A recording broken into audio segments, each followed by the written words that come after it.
Welcome one and all to episode 117 of the Cine Geeks podcast, where movies, TV, and all things geek collide. I'm Angela, joined by my co-host Troy. Hey everyone, welcome back to the podcast. Hey. Hey. Hey. Kamusta naman ang ating post-Cinemalaya life? Ayan. So, after the gargantuan task of talking about the Cinemalaya feature films this year, medyo nag-decompress tayo. Kasi immediately after Cinemalaya, sobrang dami pa rin ng mga movies na naka-line up talaga. Yep. Kaya, after Cinemalaya, parang meron tayong naging, sana bilangin ko 1, 2, 3, 4, plus 5 shorts. So, 9 total. 9 movies after... 9 movies after Cinemalaya. So, buti na lang hindi pa tayo nag-shorts nun, di ba? Grabe. Kaya nagano tayo, nag-super break. 1 day break. Kaya nga nano break ang tawag natin dito. Mental health break. Mental breaks. Mental's break. Yeah. Nag-break na. Yes, and after that, short break. We're back to talking about the films na siguro naman na nakita nyo doon sa album art or episode title neto, which are Tron Ares, Black Phone 2, Good Fortune, and the German documentary Riefenstahl, which we saw during the Kino Fest German Film Festival last October 16 to 19. O di ba nag-film festival na naman tayo? Kakatapos lang natin ng Cinemalaya. German Film Festival naman. Grabe. Yeah. Pero this is our second year. Inject these movies into my veins. Woo! Attending Kino Fest. Yes. And of course, before we continue, we'd like to remind everyone who hasn't done so to follow our pod wherever you listen to podcasts like Spotify, Apple Podcasts, and YouTube. Don't forget to follow us on Facebook and Instagram so you can join in on the fun. Visit our website, cinegeekspot.com, for the latest in movie and TV news and reviews. You can send in your questions, suggestions, and violent reactions to our email address, cinegeekspod@gmail.com, and join us on our Facebook group called the Cinegeeks Hub. There you can interact with us and with your fellow Cinegeeks. Okay, sige, huwag natin patagalin pa. Let's talk about the first film in this episode, and that's Tron Ares. So IMDb logline, mabilisan lang.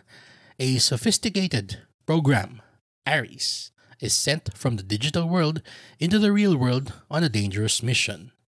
Yun. So, after 15 years. And before Taurus.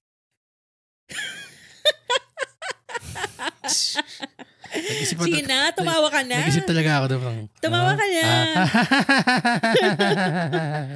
Sa mga naka-gets ng joke na yon. Sige na, pagtawanan niyo na ako, minsan lang mag-joke.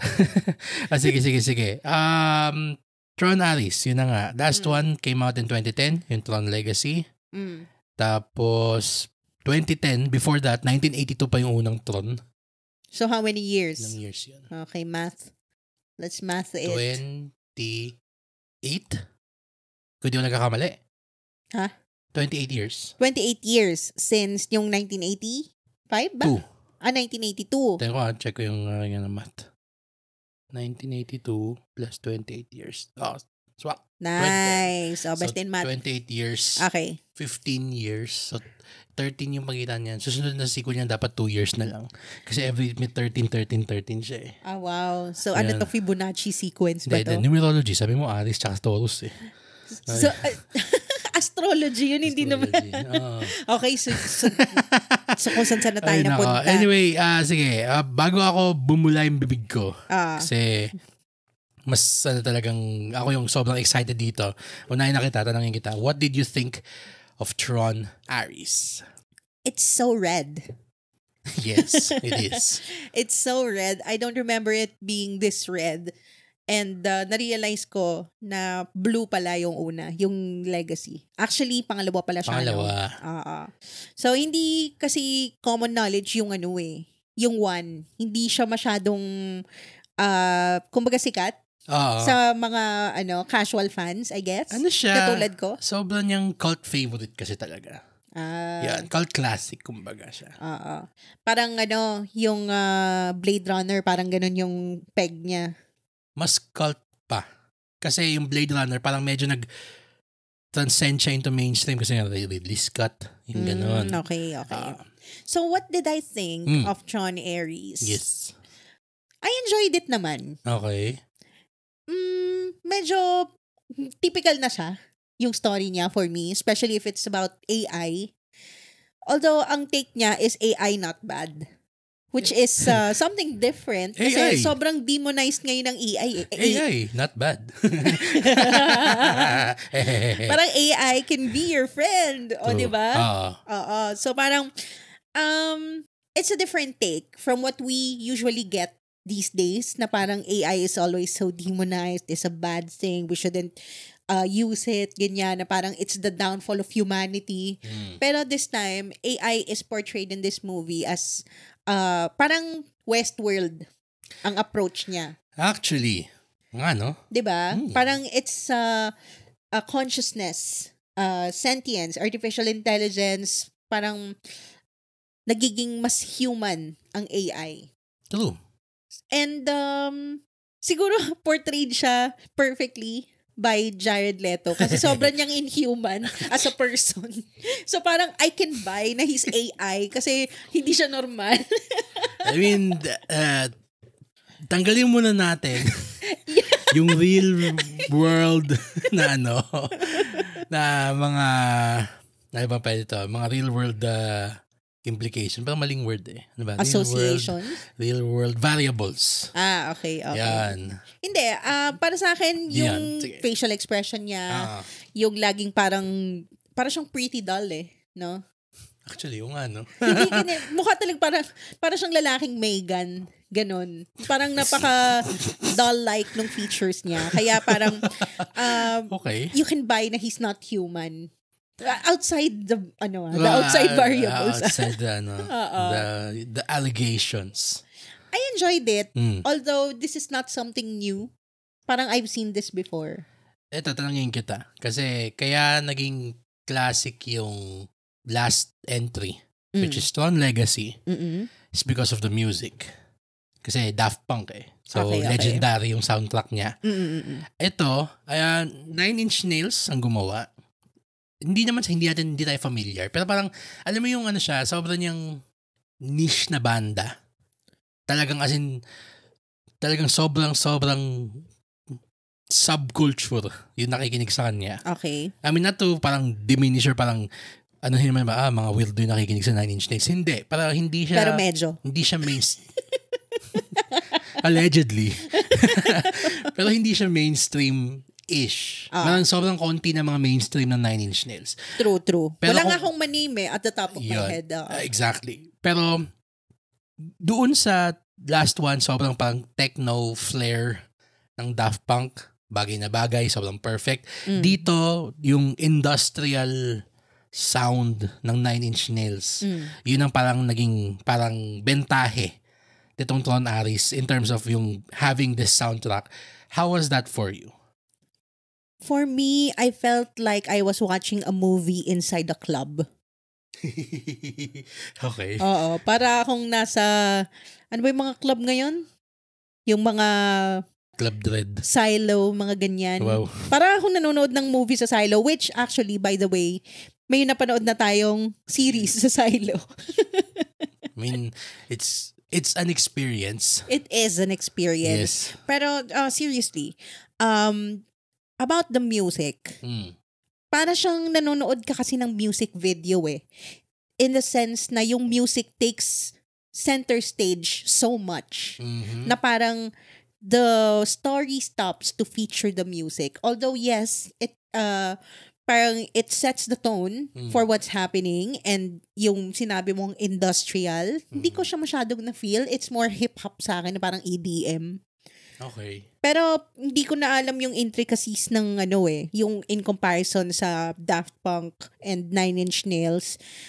Para sa akin, mas more lang sobrang tugs-tugs talagang yumayanig yung sinehan. True. Actually, nakakatawa kasi nung pinanood natin yung pinakahuling Cinemalaya entry na pinanood natin, yung paglilitis. Wow. Yun ang naisip mo dito. Oo, kasi pinanood natin yung paglilitis sa UP Town. Tapos, katabi ng cinema ng yung paglilitis, yung, I think, yung 4DX Theater sa UP Town, di ba? Dinig mo yung soundtrack ng Tron Aris. Boom, boom, boom, boom, boom. Mga ganun eh. Mga yanig eh. So, parang akong isip ko, parang, nanonood tayo ng parang psychological drama. Tapos yung may ano na tung may mga ganun sa pero tama ka, sobrang ano niya, sobrang niyang grabe yung kanyang pagka-envelope nung tugtog. Yes. Doon sa proceedings ng Tron Aris. Kasi nga, yun na nga, sabi natin kanina, sobrang legendary na yung gawa ng Daft Punk sa Tron Legacy. Even more so, na disbanded na silang dalawa. So, every time someone listens to the soundtrack of Tron Legacy, it's like another album by Daft Punk. Okay. Yan. Ito, hindi ako magkukunwari at sasabihin ko na fan din ako ng Nine Inch Nails. Hindi, isa lang yung alam ko Nine Inch Nails na kanta. Ano? Yung tinugtog sa soundtrack ng Avengers 1. Noon pa. Noon sa trailer, tinugtog. Anong taon pa yon? 2012. Oh. So, We're in This Together, yung title ba nun? Ay, alam ko yan. We're all in this. Ho. I'm so funny today. Hindi, pero yun lang yung alam kong Nine Inch Nails kasi pumasok siya sa rotation ng tugtog ko kasi nga, soundtrack siya, trailer music siya ng Avengers. Okay. So, mas more siya hindi dahil Nine Inch Nails fan, pero dahil MCU fan ako. Kaya, nung sinabi na Nine Inch Nails ang gagawa ng soundtrack, isa pang fact doon is, 2 members of Nine Inch Nails, which is yung si Trent Reznor, tsaka si Atticus Ross, gumagawa na sila ng some of the best soundtracks. Ano ba yung mga ginawa nila? Familiar nga yung name. Sila yung gumawa ng soundtrack ng Challengers. Oh! Ay, ang ganda ng music doon. Exactly. So, ang akala ko, going into this, na ang gagawin nilang style is parang soundtrack talaga. Hindi ko score. As in score, exactly. Hindi ko in-expect na gagawa sila ng parang panibagong album nila, Nine Inch Nails na naman. Talagang sobrang heavy on the synth, heavy on the drums, heavy on the everything. Diba? Sobrang, ang nangyari tuloy, grabe yung sensory overload niya. Tama. While watching this, kasi visuals, mabilisan lang. Visuals are, my God, they're a level up pa. Kumbaga, kasi dun sa Tron Legacy, yung 3D na nung IMAX noong unang panahon. Sobrang, for 2010, 2011, sobrang na niyang talagang mesmerizing.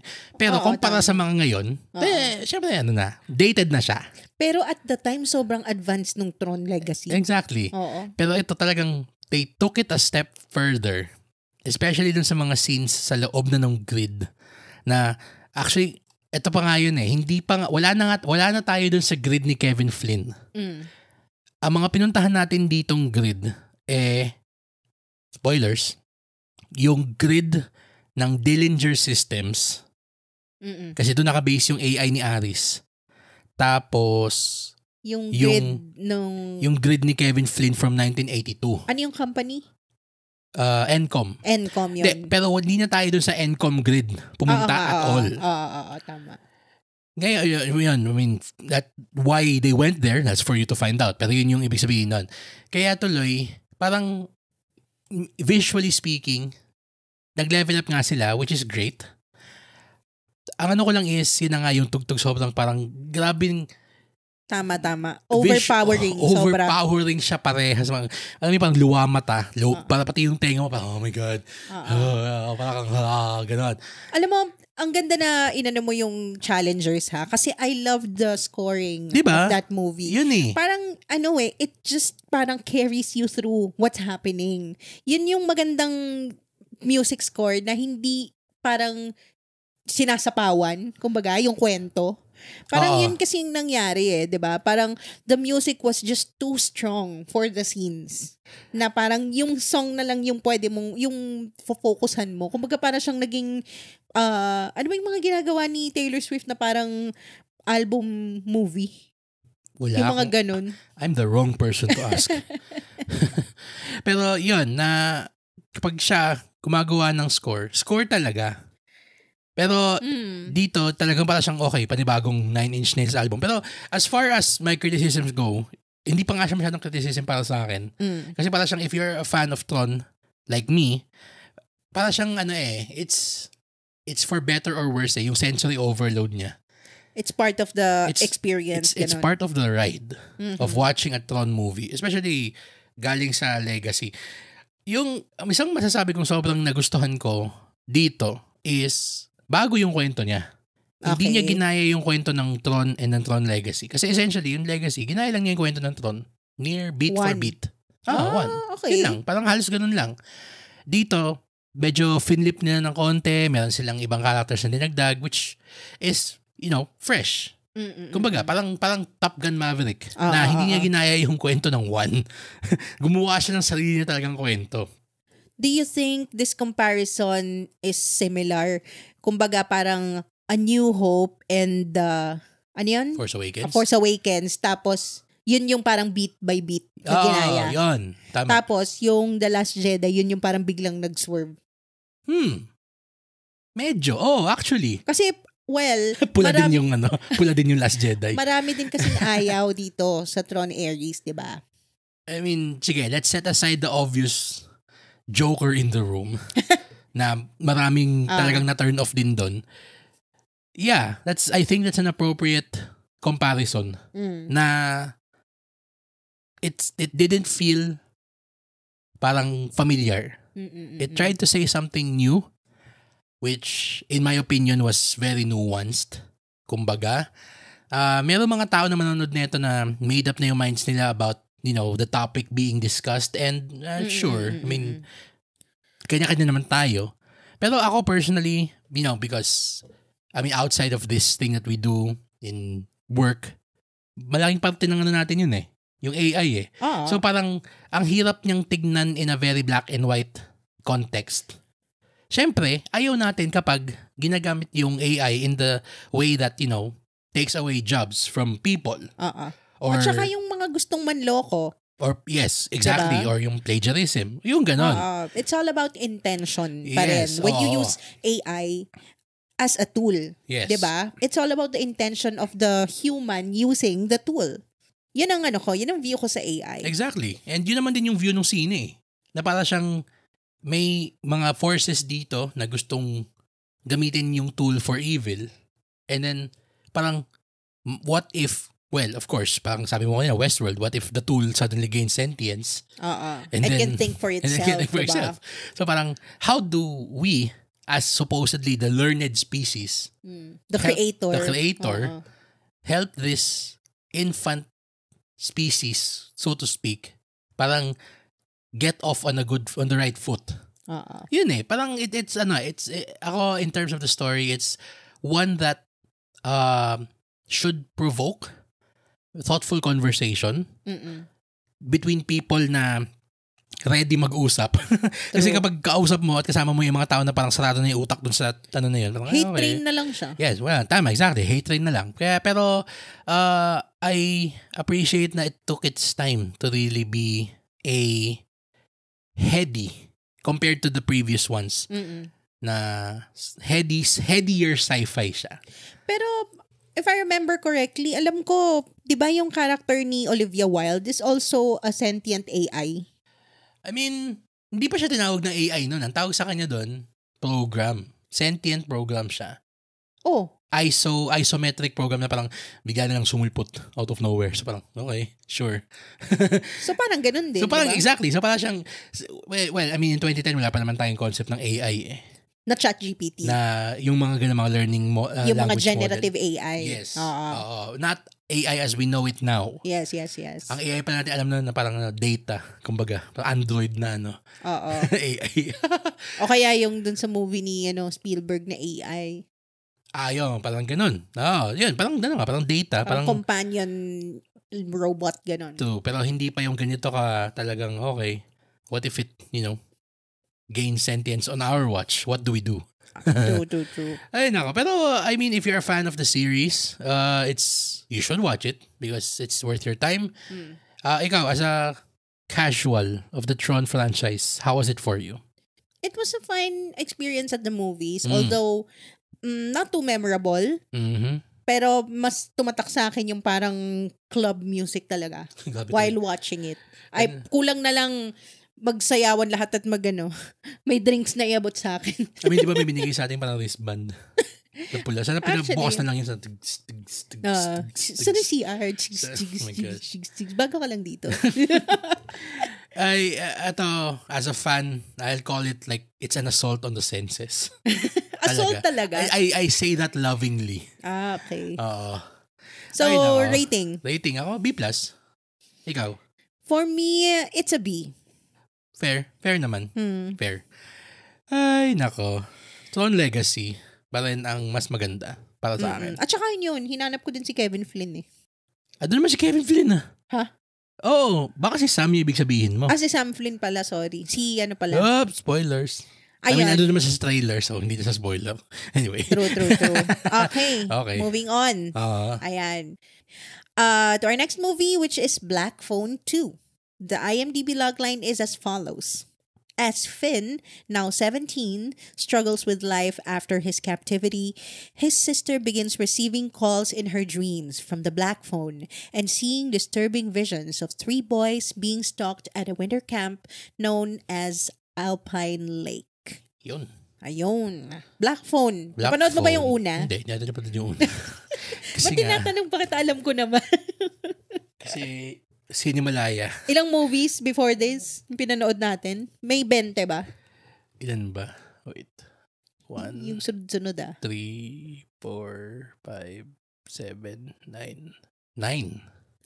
Kala ko 20 eh. 9 movies. Felt like 9 movies felt like 20. Whoa. So, hindi na natin nahabol panoorin yung Black Phone. Though, I heard rave reviews about it.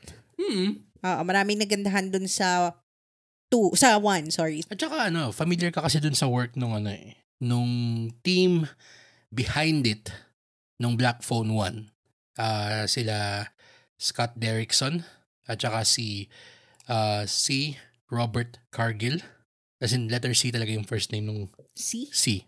Parang Charles Robert Cargill ba to? Christopher Robert Cargill. Sila yung team behind Sinister. And Sinister 2.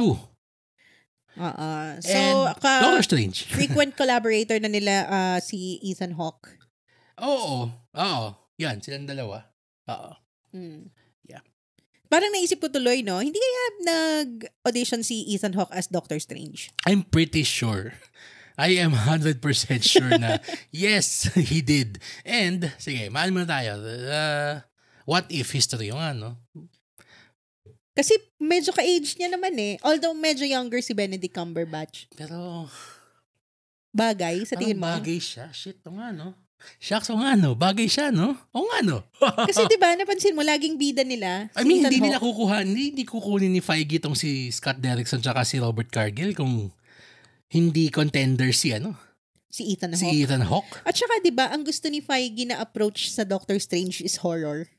Exact. I mean, yung one masalimuot yung history niyang yung Doctor Strange 1. Ay, oo, kasi 'di ba may mga directors na nag-back out, tama ba? Sa Sila yung nag-back out sa 2 kasi iba na yung gustong iba yung kinalabasan ng Multiverse of Madness. Pero yung 1, may nakita mo pa din naman yung horror-ish elements niya.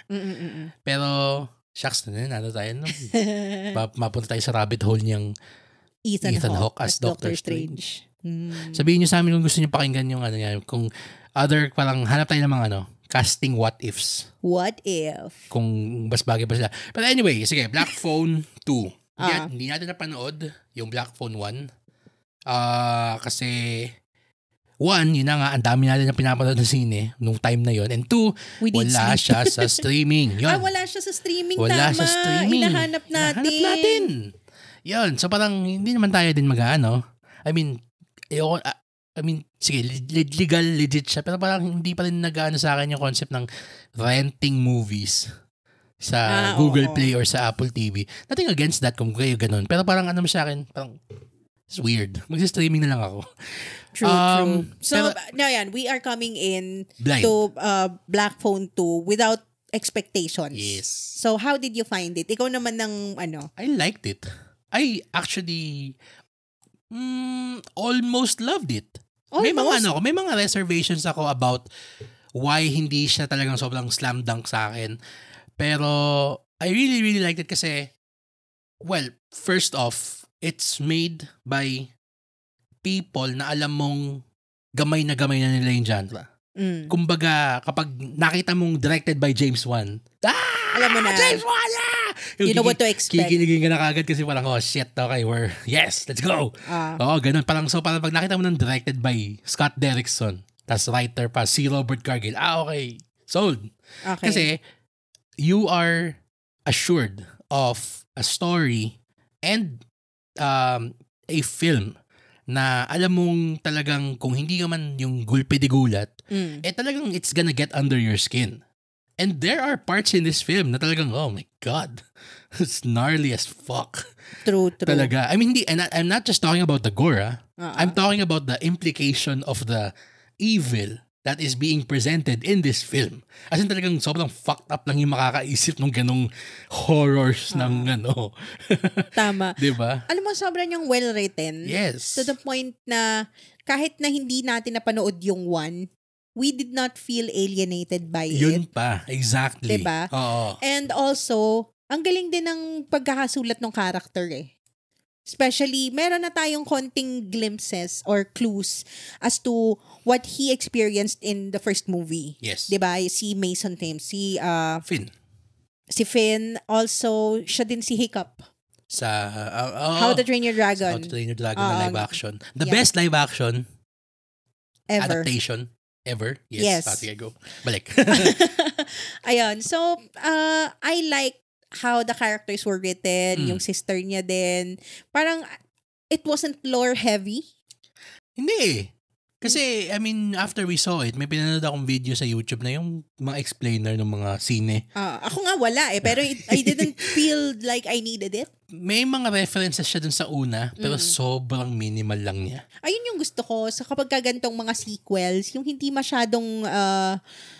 siya masyadong fan-servicey.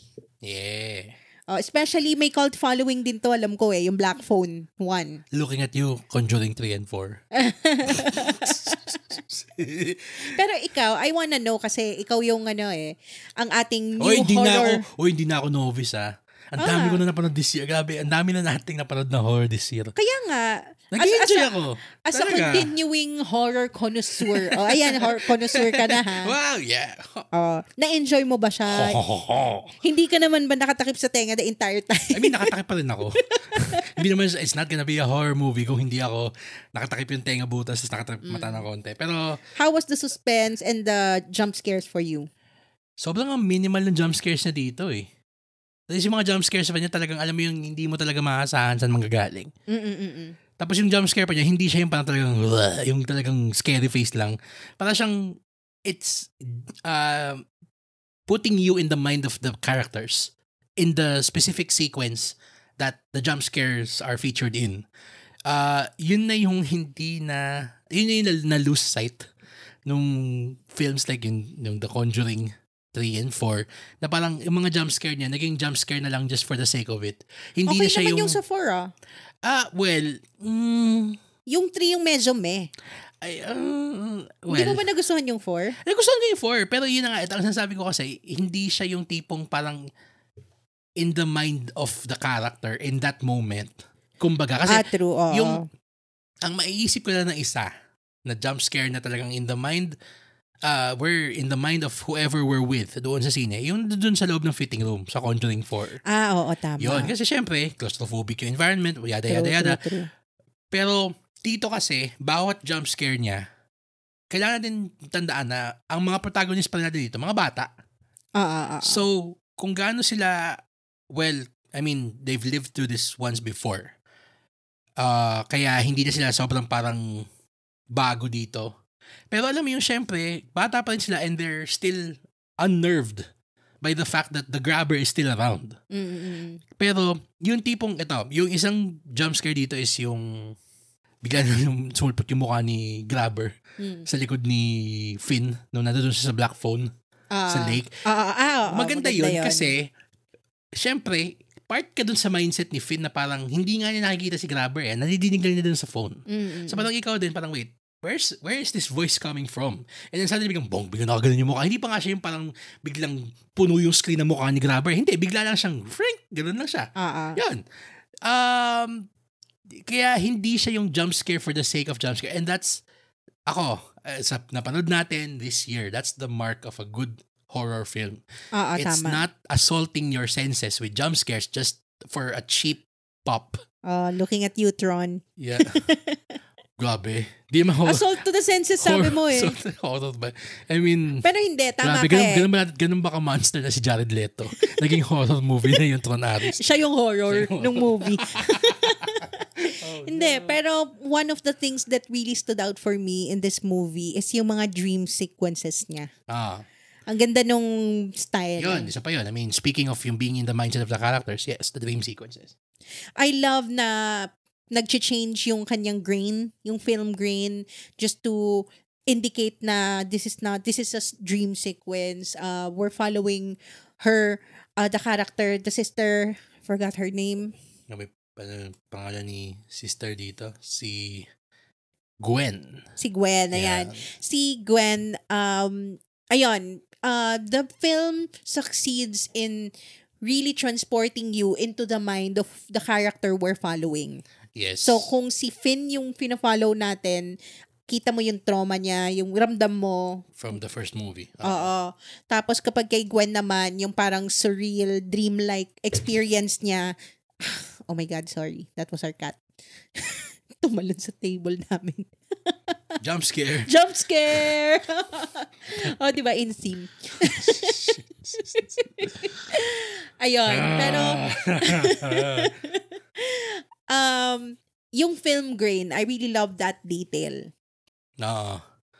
Sorry, pa rin ako. Tumulon mula sa ref papunta sa lamesa. Layo na. Anyway, yeah. Kasi ito ba yung nakakatawa doon? Ang tawag dito, yung set, the movie itself is set in the 80s. Yung itong 2. Kasi 1978 ata yung una. So, mas more nag-delve. Yan na nga, after natin mapanood to, syempre, gusto ko naman malaman kung ano yung kwento ng 1. Kaya yung pinanood ko sa YouTube, yung parang cliff notes niya ng black phone. So, yung sa una, si Finn yung mas bida. Kasi siya yung kinidnap ni grabber. So, parang yun yung parang psychological battle of wills nilang dalawa. And then eventually, napatay ni Finn itong si grabber. Yung si Gwen doon, may dreams na siya. And yung dreams niya yung nakatulong to help find Finn. Pero hindi siya sobrang big plot point. Parang supporting character siya dito. Sa una. Sa one, Pero dito talagang yung dreams niya are front and center. And you said na yung ang ganda nung talagang creativity in presenting the dream sequences. Especially gamit yung yung parang technology of the time na mukhang parang Super 8 na film yung mga dreams niya. That actually follows yung movie nila na Sinister kasi yun ang nun. Puro Super 8 yun eh. Tsaka puro mga films. Yeah. Diba? Yeah. Diba? So yung nakakatuwa kasi kita mo yung creativity on display nung mga tao behind this film. Given na sobrang parang ang tawag dito, laspag na. Sobrang laspag na nung genre, horror. O sige, gagawin natin ganyan. Nakakatuwa na makita na, there are still ways that these filmmakers can surprise us. Oo nga. And also still call back to their signature works. Yes. And pero also, hindi sobrang subtle lang. Yun. And also, pay homage to their inspirations. Yung ganon. Yun, hindi yung gagaya talaga na parang, wait, panoorin na lang namin yung ginaya mo. Yung ginayang pagkakagaya mo, hindi mo maganda eh. Diba? At saka gusto ko din na nag-focus naman dun sa sister. Yes. Itong Black Phone 2. Although, ibang-iba daw yung tone eh. nung 2 sa 1. Parang sabi nga nila, yeah.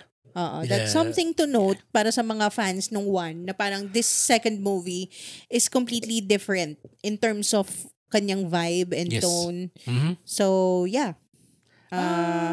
Ako, I will definitely recommend it. There are things that it could have improved upon. Siguro, more from the supporting characters. There are characters here na parang I get why they're there. Parang as plot let's devices. say, yes, pero more na para sila yung manifestation nung parang comparison and contrast ng mga faith na mga themes dito. So, okay, sige, tama. they're there. Pero alam mo yung parang they're so written thinly na naiintindihan ko na parang kailangan lang talaga nilang may ganun. Pero hindi sila as well-rounded as, some of the characters we're following. Kumbaga. True. Although, the characters that we do follow, I appreciate naman na talagang, okay, maano sila, yung talagang you want to know more about them. Yeah. Yeah. So, rating? A? Yeah. I really, really liked it. Hindi ko siya love kasi hindi ma A+. Pero, yeah, A. Okay, that's high. Para sa akin, it's B+. Na-enjoy ko naman siya. Pero, I think I wanna watch the first one. Para magets ko kung ano yung comparison talaga. Yep. Okay. So, yan. That's it for Black Phone 2. Let's move on quickly to our next movie, which is Good Fortune. The IMDb logline. A well-meaning but rather inept angel named Gabriel meddles in the lives of a struggling gig worker and a wealthy venture capitalist. Ayan. Starring Keanu Reeves. Keanu Reeves. Our Keanu favorite. Reeves, yes. Everyone's favorite. Dude. Yes. Keanu. Okay, so ayun, Good Fortune. Ano, goods ba to? What do you think? Well, medyo sige. Unahin natin kung ano yung mga nagustuhan ko. Wow, you're learning. Yeah. Okay, Keanu is Keanu. Keanu. He cannot do any wrong in terms of roles na. Talaga ba? Parang pagkatapos nung parang pagkatapos ng mga John Wick, tapos nung sinundan niya nung yung movie ni Always Be My Baby? Always Be My Maybe. Always Be My Maybe, sorry. May yung kay David Cook. Always Be My Baby. Yun, si Ali Wong, no? Tsaka si Randall Park. Sobrang funny, no? Yun, funny yun. Pero it's after that, nung John Wick at saka nung Always Be My Maybe, na talagang... Meron pa siyang Bill and Ted, diba? After that. Yun. Yung pandemic na Bill and Ted. Pero yung Bill and Ted niya, from way back na, classic role na niya yun. True. Pero yung doon na cement yung talagang Keanu as we know him today. And yun na nga, tumatanda na si Sir. So, parang siyang nagiging national treasure. Parang, si Tom Hanks noon, hanggang ngayon, kasama na niya si Keanu Reeves. Katabi na niya. Tama. At the right hand of God. si Keanu Reeves at Tom Hanks yan. Kasama sila. Kaya, it's fun seeing him in a parang a Bill and Ted like character, parang Bill character ulit. Yung tipong parang yung, I'm an angel. Look at these wings. Parang yung parang Kengkoy. It's corny pero you allow it because it's Keanu Reeves. And Keanu Reeves can do no wrong. And also, parang tama kayo, sa lahat ng pinagdaanan niya as John Wick, you just want to see him have fun. Diba? And be happy. Parang you're gonna forgive whatever he does next. Basta, please Keanu, just enjoy your life. Yun. Kasi, naalala ko yung sad Keanu na meme. Parang Exactly. because of that, you just want to see him happy and laughing and making fun of himself. Yes. And itong character niya actually dito sa Good Fortune, si Angel Gabriel, is a lot like him in real life, di ba? Parang gano'n naman yung demeanor niya as a person eh. Oo. Kaya nga sobrang feeling mo effortless yung acting niya eh. Seth Rogen is funny in most of the roles that he has. Si Aziz. We'll get to him maya-maya konti. Pero si Seth Rogen, yun nga galing siya sa studio. The Studio, an excellent TV series in Apple TV. Wala na palang plus yun ngayon. Bakit wala ng plus? Nasa phone na. Siguro. So, Apple TV. Dito, okay naman siya. I mean, yung Seth Rogen shtick niya works here. Yun. So, yun yung mga nagustuhan Ayun na yung mga ko. nagustuhan mo. Ang medyo... I really wanted to like this film. I really do. I really did pala. Kasi nga yun, Keanu, tapos... Si Seth. Tapos, I mean, Aziz is funny in small doses. Kaya nga hindi siya yung bida ng Parks and Rec. Parang pang punchline siya once in a while, pero hindi siya yung tipong kaya mong manood ng isang thing na siya lang yung Ikaw yung nakapanood ng Master of None eh. Oo. Do you share my sentiment or iba yung pananaw mo sa kanya? Actually, Good Fortune feels like an episode of Master of None. In the sense na yung kanyang mga jokes, sometimes, you know that Aziz feels like they're funny and he truly believes na yung mga jokes niya ay funny. Pero hindi ako natawa. Ang dami, no? Oo. Alam mo yung, dami. Yay, A for effort. Ganon, na parang, sige, pasabi mo yan kay Keanu, tingnan natin kung magiging funny yan. Pero hindi eh. Sometimes, ayun talaga yung sakit ni Aziz as a writer eh. Alam mo, hindi lang sa Master of None. Kahit dun sa mga stand-up specials niya. Oo. I mean, Aziz Ansari, issues aside. Okay? Kasi I personally believe that the issues that he faced recently. May issue siya? Di ba na-Me Too nga siya? Kaya nga siya nawala na matagal, di ba? Oh. Yan. Pero, parang, medyo gray. Sobrang super gray nung situation niya eh. Kaya hindi ako magko-comment doon. Pero yun, sige, tanggalin natin yung aspeto na yun. In terms of his work, yun na nga, parang yun, napaka-grating niyang presence. Oo, hindi siya natural eh. Yun, parang it tries too hard. Yun, masyado na trying hard. And sometimes comedy should be effortless. Parang kailangan natural siyang nakakatawa eh. Parang Seth Rogen. Seth Rogen is naturally funny. So parang... magsalita lang siya, minsan nakakatawa na. Di ba? Ay, fairness ko haba. Yung ganun eh. Kaya, tapos ito pa yung buti sana kung yung comedy yung deficiency lang nung scene eh. I mean, di buti kasi comedy siya tapos comedy yung deficiency. So parang, pero it tries to also have yung heart, quote-unquote. Or parang merong moral lesson. May moral siya, may moral of the story siya. Na parang ano yan, once upon a time. Ang nakakainis dito is, this feels like yung morality play part of the story. Feels like it was written by somebody na out of touch doon sa reality nung sinusubukan niyang i-portray on screen na situation. Para siyang may mga kinausap lang siya na nasa sitwasyon na yon. Tapos, tinry niyang i-blender doon sa kanyang worldview. Yung kung ano yung mga natutunan niya talking to these people in that specific situation. Na nawawala yung parang heart. And I mean heart, yung parang yung aching part of the story of people in that situation. True. Na parang minine na lang niya for laughs. Alam mo what it feels like to me? It feels like para siyang thought experiment na parang on paper, this is a good concept. Okay, so let's just ito yung magiging ending, i-reverse engineer natin yung story. Parang ganun yung nangyari. Pero ganito sila magsisimula and then ito yung ending. Feeling ko, yun na, parang in-improve na yung gitna. And it's sad kasi si Aziz yung writer and director nito, di ba? Yes, tama ba? Yes, siya. And siya yung weakest part of the movie. That's true. And tama ka dun sa sinabi mo na parang, I don't think he really knows the heart of the story even though he wants the heart to be the front and center. And I don't mean this na parang it's malicious Yung parang talagang hindi niya pinortray accurately yung mga tao dun sa sitwasyon na yon. Pero parang kulang pa. Parang dumaan siya sa lente ng tao na hindi naman ata talaga naintindihan yon umabot na sa punto na sa sobra na niyang nakaabot ng mga tugatog niya, wala na siya dun sa punto na yon.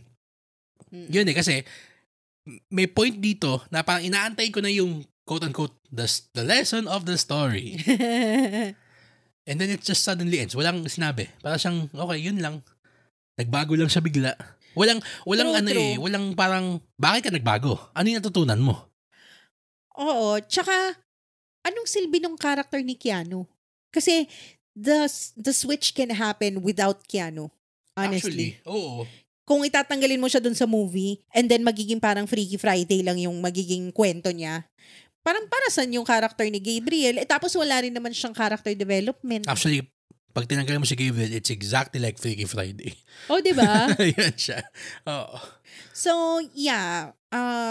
Sobrang one-dimensional. It's a miss. Para sa akin. Sayang. Ang ganda sana niya. Maganda yung pagkakagawa niya. I mean, I like the music. Well made. Kumbaga, competently made. Pero, wala the story falls apart talaga Alam mo, merong isang movie na feeling ko tinatry niyang i-emulate. Merong movie na luma si Chris Rock na parang namatay siya. Tapos, yung soul niya parang nagkamali sa heaven na dapat hindi pa siya mamamatay. So, ang stand-up comedian din siya dun sa movie. So, parang meron siyang unfinished business. Tapos bumalik siya sa lupa as an old white man. Mm-hmm. Tapos, yung lahat ng jokes niya, tinry niya pa rin maging tinry niya pa rin maging stand-up comedian. Pero, ang nakikita ng mga tao, yung old fat white man. Parang ganon. Na sobrang parang Trump-ish yung itsura. Luma na yun Alam mo, nirent ko pa yun sa Video City Pre-2005. Down to Earth yata. Yan, ito. Down to Earth. Sabi nga, pre-2005. 2001. Shout out Video City. Yun. Yung naging si Mark Addy siya. Si Robert Baratheon. Naging si... Grabe. Sorry na dun sa the fat white man. But he is. Mark Addy is a fat white guy. Okay. Yun. Pero, alam mong kapag ganyan, mas may in touch si Chris Rock doon sa nitty-gritty ng mga kwentong sinusulat niya Ito kasi si Aziz, he's been known for comedy na sobrang breezy. And talagang parang, tawa lang tayo Pero si Chris Rock, yung tawa niya, yung mga patawan niya, kahit nung nagsa-stand up pa siya, kahit nung noon pa, parang ramdam mong merong... May gut punch, no? May galit, may gigil minsan yung mga patawan niya May lalim. So, yung mga ganyan, hindi ko sabi na perfecto o mas magaling si Chris Rock. I mean, that's subjective. Pero, kung kumpara ko naman siya kay Aziz Ansari, I mean, he's there apples and oranges. Talaga. Pero kasi written by Chris Rock din to. Pero yun na nga. Yun nga, parang na-i-compare ko lang siya kasi parang silang stand-up comedian. They're trying to do this parang heavenly comedy. Na parang it's about existential crisis, diba? Anyway, so, rating. Sayang. Anong rating natin? Ako, B. It's a B for me. Ako, it's a C+. C++ because of Keanu and Seth. Pero, yeah. Yun kaya hindi ko siya hindi ko siya ma-C+ kasi nga, Keanu, sa akin. So parang glass half empty ka because of Keanu. Ako glass half full because of Keanu. Keanu is so funny. Sobrang funny niya if given the right material. Sobrang funny niya dun sa Always Be My Maybe. As in, grabe yung tawa ko dun. Diba? Oo. As himself pa yun, As himself yun. Sobrang, if hindi nyo pa napapanood yung Always Be My Maybe, nasa Netflix yun. Panoorin Netflix nyo. pa ba? I think so. And also, yung Down to Earth ni Chris Rock, ang ganda din nun. It's the better version of this movie. Okay. Ayun, papapanood ko din sa iyo yun. Sige. Maganda yun. We'll take your word for it. Sige. Okay. So, B para sa akin, C+ sa'yo. Ang good fortune. Let's now go to the last film in this episode, which is the German documentary Riefenstahl Riefenstahl pala. Hindi pa siya Riefenstahl. Riefenstahl ako na Riefenstahl ng buong buhay ko. Riefenstahl pala siya. Riefenstahl.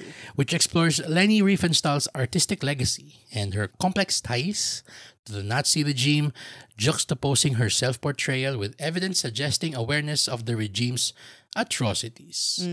So, we're ending with a documentary for this episode. By the way, my favorite. Yes. Joke. Grabe.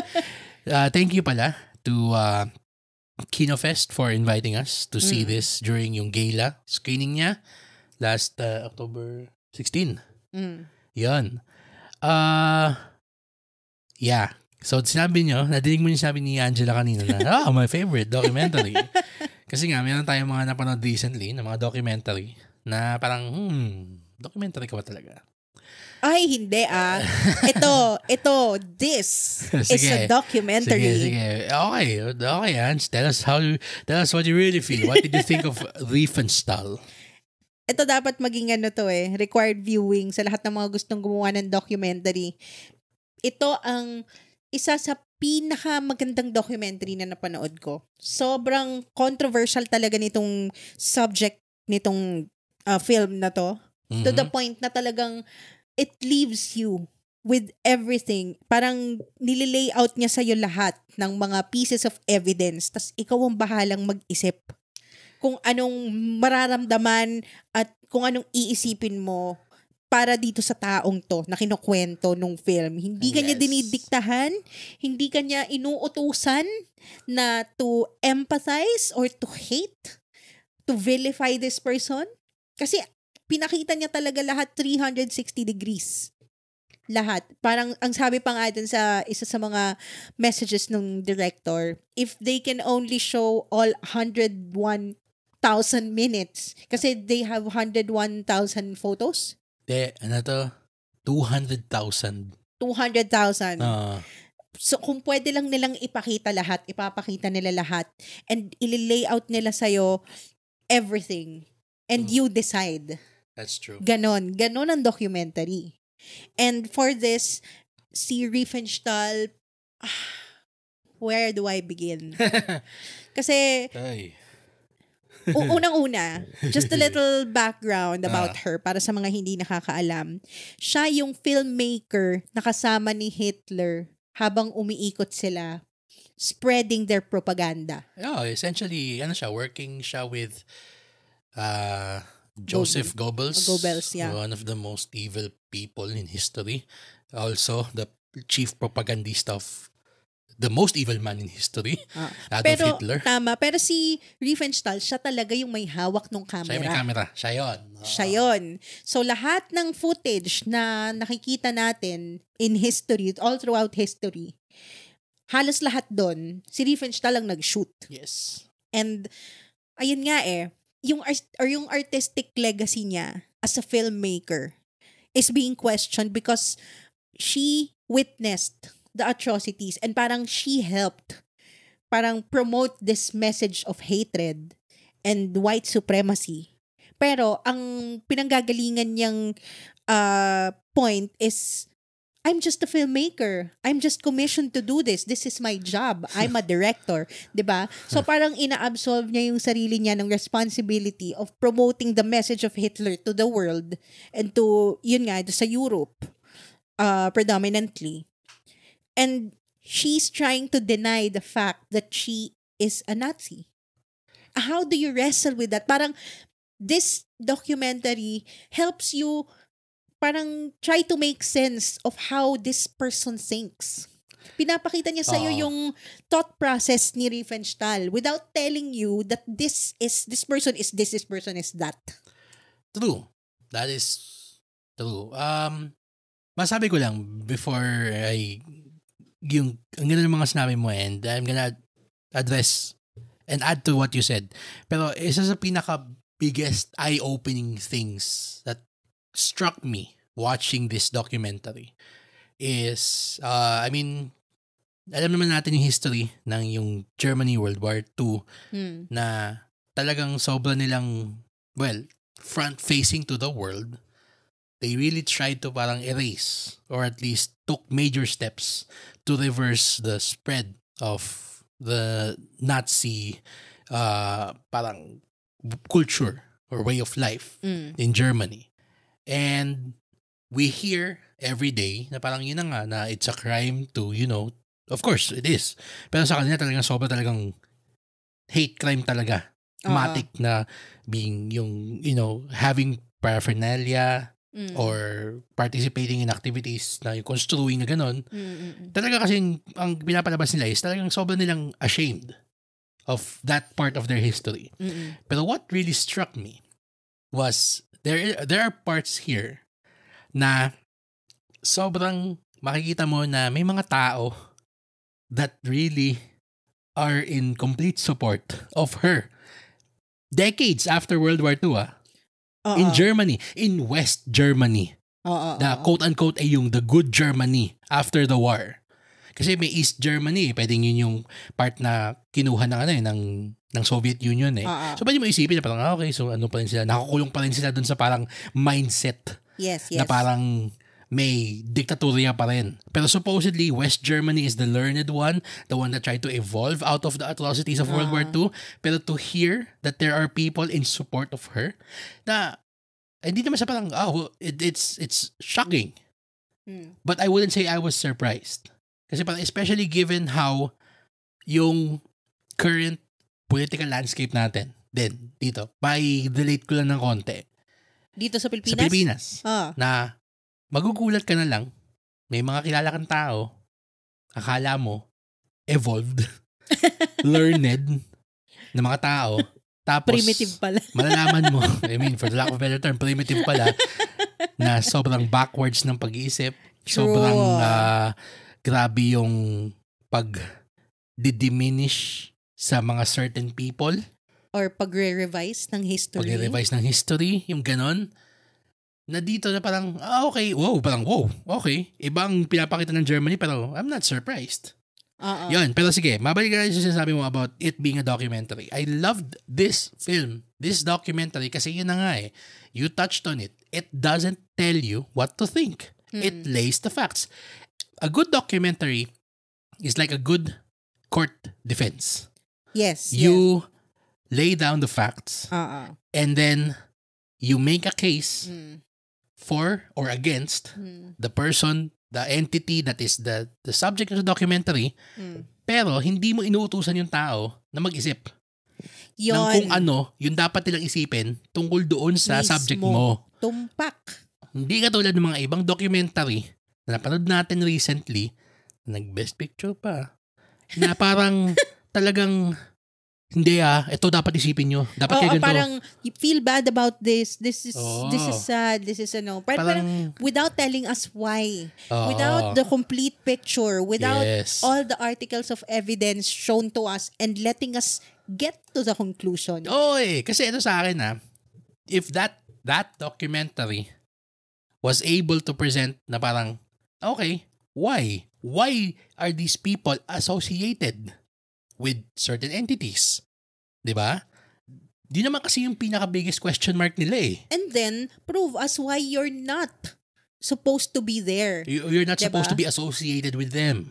Yun. Na parang you are really doing this for the cause. Yes, of the Filipino people.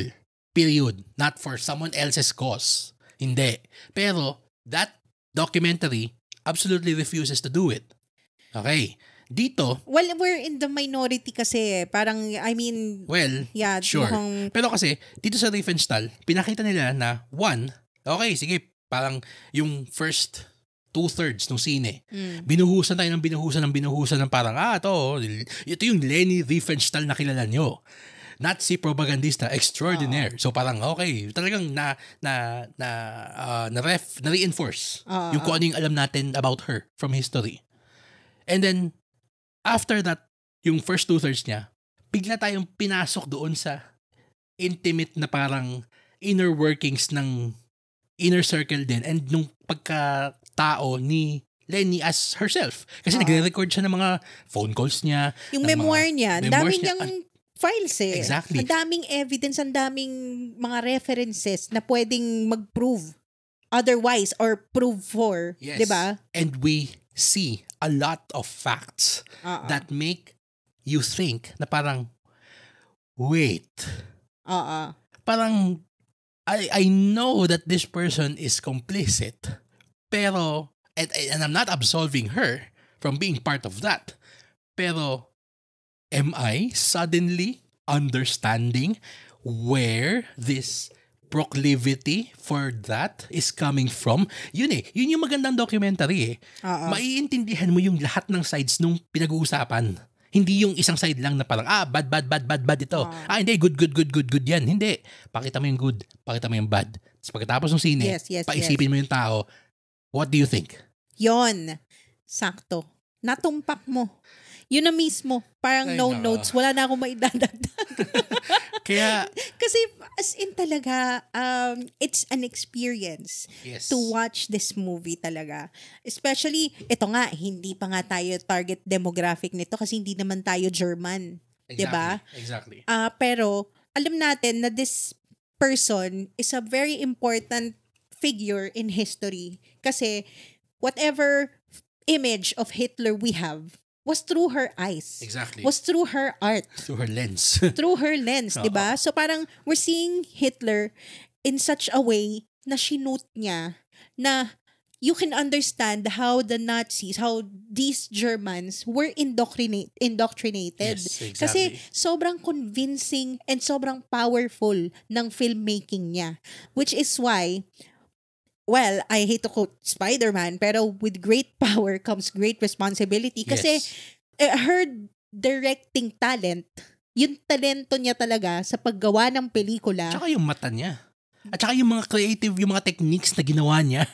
I mean, yung ang dami yung mga filmmaking techniques ito na, I mean, sige, there may be others who made that. Okay, film nerds tell me na, hindi naman si Riefenstahl yung gumawa niyan may gumawa talaga niyan Pero pinakita siya doon na parang, yun yung most earliest version of that kind of filmmaking technique. Na parang, oh shit, nga, sobrang powerful nung ganung klase ng pag-shoot niya. And yung editing techniques niya, talaga parang mga pa-unzoom niya, Ang ganda, yung may isa doon na parang yung sinushoot niya yung parang isang malaking parade nila, tapos umaakit yung camera doon sa pole. Tapos habang umaakit yung camera, yung talagang nagpa-pan down.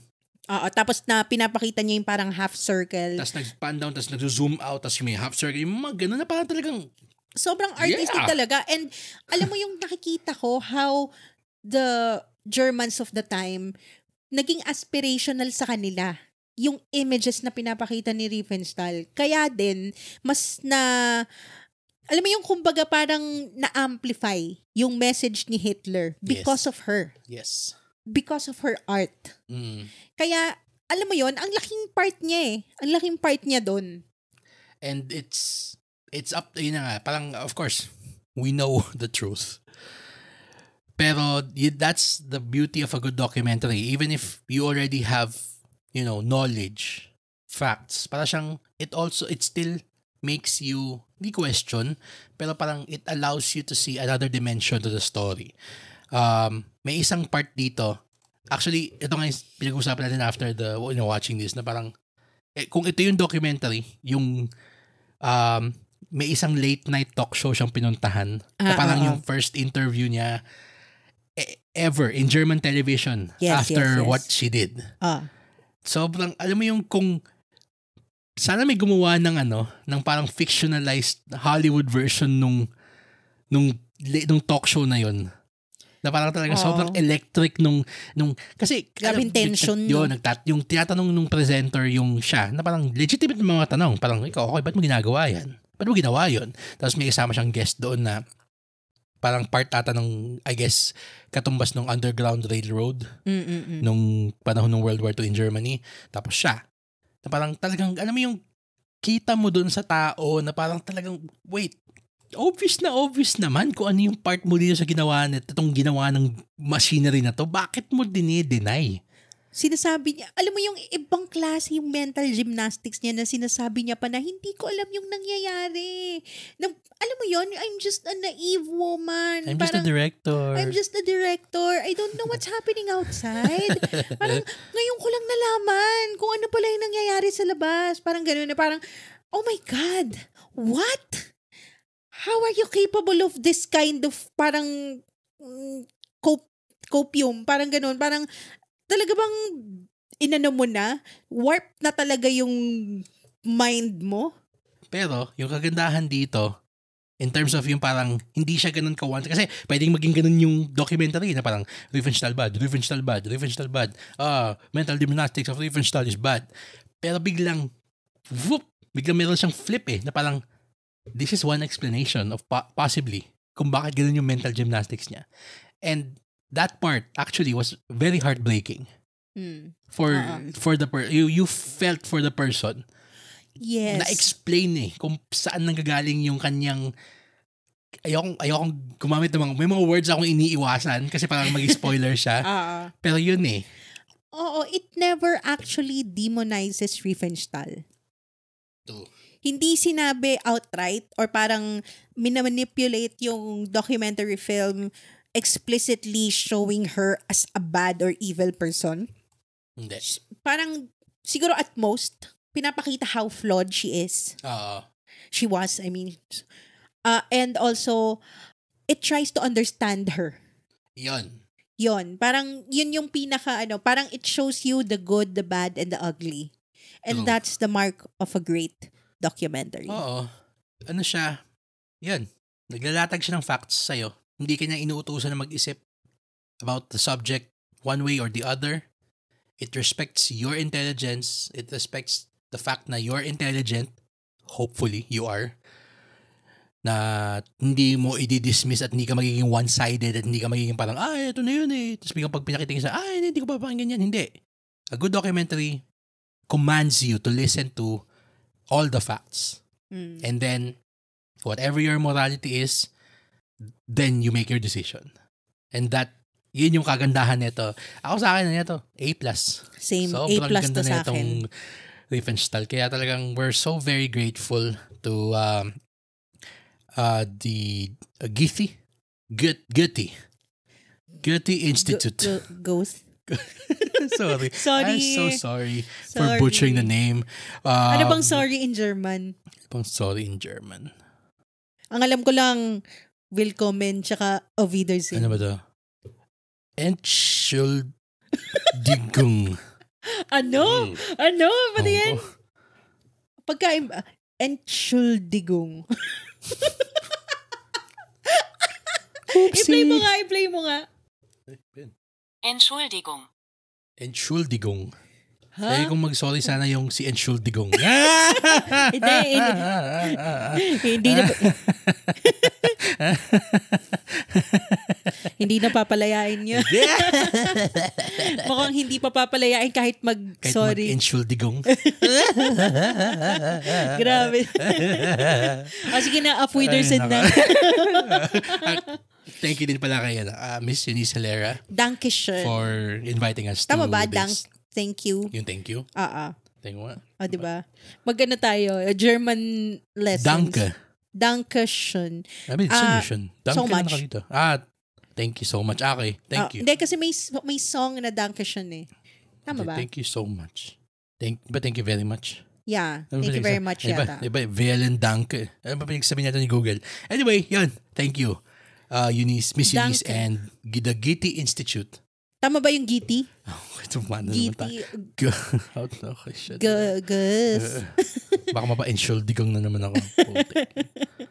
How to pronounce Goethe. Goethe. Yan. So, diba? Ang layo. Anong Goethe?